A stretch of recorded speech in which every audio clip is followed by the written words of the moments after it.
প্রত্যেক সেমাই আমি নিচে ভালোভাবে চেপে চেপে বসিয়ে দিচ্ছি, একদম চেপে চেপে দিবেন। দেন এখানে আমি বানিয়ে নিচ্ছি ক্রিম চিজ। এটা বানানোর জন্য আমার লাগবে লিকুইড দুধ 2 কাপ, দেন পাউডার দুধ 2-3 থেকে 3 চামচ, দেন দিয়ে দিব এখানে কনডেন্স মিল্ক। সবকিছু উপকরণ ভালো করে মিক্স করতে হবে। দেন দিচ্ছি পরিমাণ মতো চিনি। চিনি আপনার স্বাদ অনুযায়ী দিবেন, যেহেতু সুগার সিরাপ এখানে অ্যাড করা হবে। দেন দিয়ে দিচ্ছি কর্নফ্লাওয়ার 2 চামচ মতো, এখানে কর্নফ্লাওয়ার দিয়ে নিচ্ছি। সবকিছু উপকরণ ভালো করে মিক্স করে নেবেন।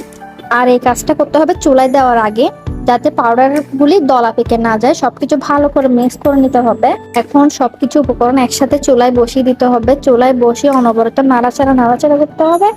এরপর ফ্লেভারের জন্য 2টা এলাচ দিয়ে দিলাম। এখন অনবরত জাল বড় করা অবস্থায় নাড়তে থাকবে যতক্ষণ তার টেক্সচারটা ঘন হয়ে না আসে। এরপর অরিজিনাল এই চিজ ক্রিমটা দিয়ে দিব। এই ব্র্যান্ডের চিজ ক্রিমটা খুবই ভালো, আপনারা